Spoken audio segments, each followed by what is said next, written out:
Olá, eu sou o Cal e a conversa de hoje é com Alexandre Brandão, falando sobre novas soluções de energia. Vem comigo nessa conversa, vamos saber sobre novas soluções de eficiência energética para o nosso estado. Do teu começo, a tua história dentro do assunto de energia solar. Legal, eu entendi que a energia era um bem necessário para toda a população. Eu sempre fui executivo da área de eficiência energética e eu comecei a entender que o mercado de energia ele era muito maior do que isso. O mercado de produção de energia é um mercado que todos necessitam, né? Você na tua casa precisa de energia, a gente aqui fazendo filmagem, as ruas, todo mundo necessita de energia para poder sobreviver, né? E essa energia ela vem oriunda de uma fonte de geração. E a gente entendeu que esse mercado era um mercado extremamente amplo, que necessitava de muitas inovações, que necessitava de muitos sistemas, muitos serviços que a gente pudesse fornecer para toda a população brasileira e mundial. E o que você vê de principais benefícios que isso traz dentro da política das novas tecnologias, né? Com certeza tem a gente tem vários desafios políticos dentro disso. E hoje você, dentro desse ramo, nesse mercado, quais têm sido os seus principais desafios, politicamente falando? Em relação à política, a gente vê que o mercado de energia hoje ele é um mercado extremamente centralizado, né? A gente pega grandes centrais hidrelétricas, grandes centrais eólicas, sendo que a gente entende que o poder concentrado ele é um inimigo, ele é uma destruição da democracia, né? Então você, para poder ter uma fonte de energia democrática, você precisa dar acesso à população a essa fonte de energia, fazer com que a própria população possa produzir sua energia, participando não só da geração de energia, mas das riquezas que ela traz, né? Então a energia hoje, como governo, ele tem incentivado muitas políticas de energia concentrada, né? E hoje o governo precisa incentivar muito mais a área de energias distribuídas, né? Fazer com que a população, ou que permita que a população produza essa energia, que pare de bloquear esses interesses, né? Enfim, porque hoje o governo ganha muito dinheiro trabalhando com energia centralizada porque ele detém o poder dela. E quando você coloca a energia na mão das pessoas, as pessoas passam a produzir aquela energia e ganhar com ela e ter o acesso às riquezas que ela produz, principalmente monetárias, né? Então hoje o governo ele impede muito, ele atrapalha bastante essa forma de produção porque ele não quer perder essa fatia, que é uma grande fatia de dinheiro hoje, que uma boa forma de recurso hoje que você recebe é através da energia, né? E aí as pessoas passariam a deter esse capital que o governo não quer perder. E como é que você vê novas tecnologias hoje convergindo dentro dessa produção de energia solar? A gente sabe que a legislação ela proíbe a gente comercializar isso em reais. E você vê novas tecnologias se cruzando dentro disso? Existem várias tecnologias que hoje possibilitariam as pessoas de produzir, né? Por exemplo, como a fonte solar, né? Que você nada mais depende do que o sol. A eólica também é uma fonte democrática, né? Porque você precisa do vento, captações em vento. Você tem a energia por biogás, que você pode utilizar os dejetos de animais para produzir metano, e esse metano geraria energia. Então você tem várias fontes democráticas, né? Que você poderia possibilitar que a população tivesse acesso a isso, e as tecnologias já são possíveis, né? Mas como a gente comentou, hoje o governo ele impede muitas vezes a comercialização da energia, que é justamente onde está aí o dinheiro, né? Então hoje a população deveria vender energia, ela deveria necessitar, né? Deveria requerer a possibilidade de vender essa energia para outras pessoas. Por que eu não posso vender energia para você? Por que o governo tem que vender energia para você? Por que a riqueza não pode ficar concentrada na mão da população? Fala que a produção de um dia que o sol... A produção aqui da terra é suficiente para alimentar 50 mil dias de terra por dia. Não, alimentar a terra, um dia de sol é suficiente para alimentar a terra durante o ano. Durante o ano. Então uma das coisas interessantes que a gente vinha conversando é que um dia de sol é suficiente para carregar, para sustentar o mundo por um ano. Isso é verdade. E hoje, na verdade, a nossa dificuldade não é a produção de energia, é o acesso dessa energia, né? Perfeito. E hoje a gente sabe que a partir de 10, 12 mil reais, uma pessoa ela já consegue colocar um sistema de painel elétrico em casa. Verdade, Como é que você vê essa popularização das novas tecnologias de eficiência energética dentro das casas, dentro das empresas, dentro de fazendas? Isso tem sido acelerado isso ou está cada vez mais... Esse é um movimento que a própria população clama, né? Porque você produzindo sua própria energia, hoje, como a gente falou, já existe acesso a esse tipo de tecnologia, você já pode produzir uma energia na sua residência, no seu escritório, enfim, na sua indústria, né? E cada vez mais as indústrias e empresas têm buscado essas fontes justamente para fugir de custos altos do governo. né? Porque a grande dificuldade de acesso, né, é que você não tem muito como rentabilizar essas formas de energia, justamente porque o governo proíbe isso, porque ele simplesmente entende que quem deve vender a energia é ele.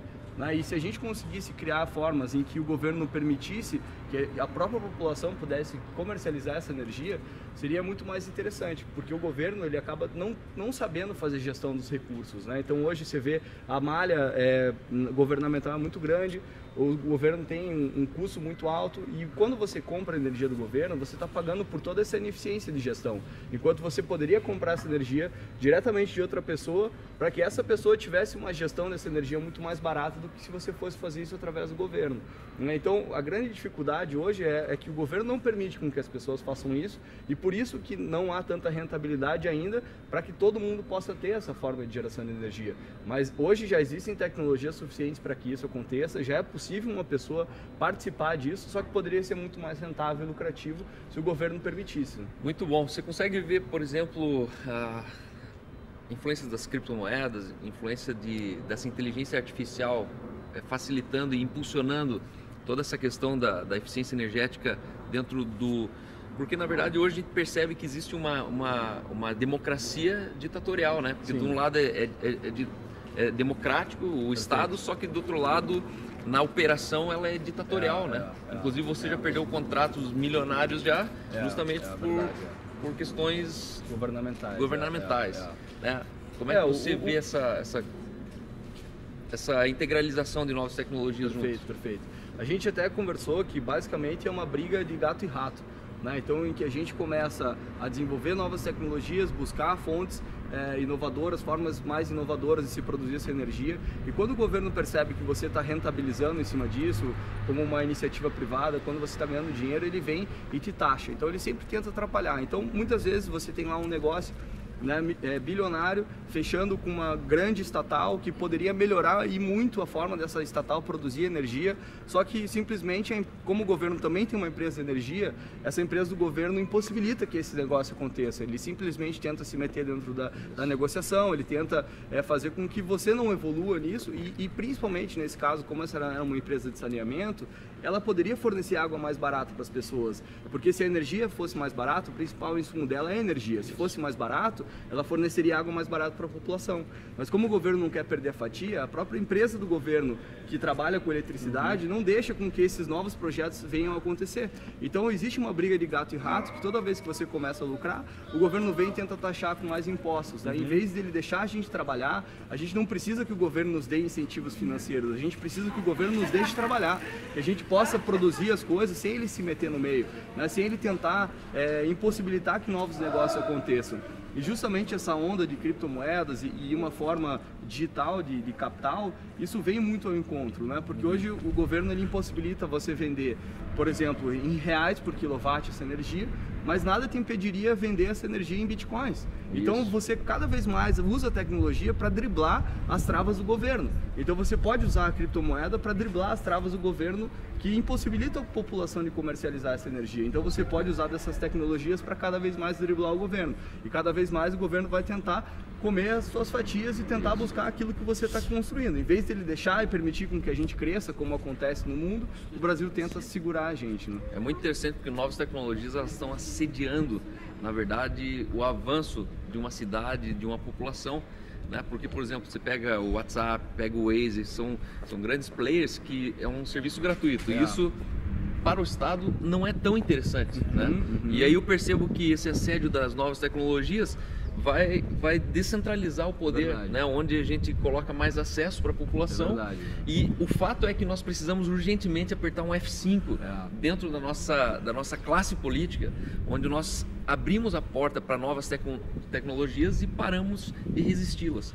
E agora, para ir para o final da nossa entrevista, eu gostaria de saber de você como um produtor de riqueza, como um empreendedor, uma pessoa que ainda acredita nesse país, acredita na nossa cidade, o que você realmente mudaria, politicamente falando, para que a cidade avançasse dentro das novas tecnologias. Perfeito. Eu entendo que o governo ele tem que fazer um papel de árbitro dentro dessas operações e não de participante direto dentro delas, né? Então, o governo ele poderia se posicionar muito mais como um regulador das operações, né? E deixasse com que a população pudesse avançar, né? A gente não necessita que o governo nos dê incentivos financeiros. Eu não preciso de dinheiro do governo, o empreendedor não precisa do dinheiro do governo. A gente só precisa que o governo deixe com que nós possamos trabalhar, né? Sem cobrar mais impostos. Quando você percebe que o negócio está gerando riquezas, o governo vem e tenta taxar. Então, tentar deixar com que a livre iniciativa, o livre comércio comece a evoluir, né? E simplesmente deixe que nós, como empreendedores, façamos os nossos trabalhos, né? Porque senão o que acontece? Nós temos aí uma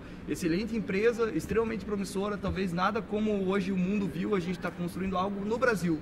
Mas se o governo começar a travar demais a gente vai se mudar do país, né? A gente vai colocar a nossa operação em outros lugares, né? Então o Brasil começa a perder talentos, começa a perder grandes empresas, justamente porque ele não entende que o papel dele é regular, o papel dele é simplesmente ser um árbitro dentro dessas operações, né? E eu vejo que esse é o principal ponto que o governo pode nos ajudar, né, e fazer com que a população também mude esse mindset, né, que a população, o próprio governo pode também insistir que a população mude o mindset, que o próprio governo construiu muito, que simplesmente só aquilo que é do governo presta. Então, assim, você tem que investir na Petrobras porque lá é seguro, você tem que investir em Tesouro Direto porque lá é seguro. E o próprio governo poderia fomentar mais as pessoas, o mindset das pessoas para investir em novas iniciativas, para investir em novos negócios e não só em negócios do governo, né? Então, o governo entendendo que é necessário isso para a população, para que todos ganhem com isso, para que a população tenha acesso a serviços mais baratos, para que gere mais riqueza, o governo tem que deixar e abrir mão dessa fatia que pertence à população. E ele não quer deixar isso porque ele simplesmente acaba sendo um estado ditatorial. Muito bom. Muito obrigado pela tua participação. Obrigado. Prazer ter você com a gente. Vamos para cima. Com certeza.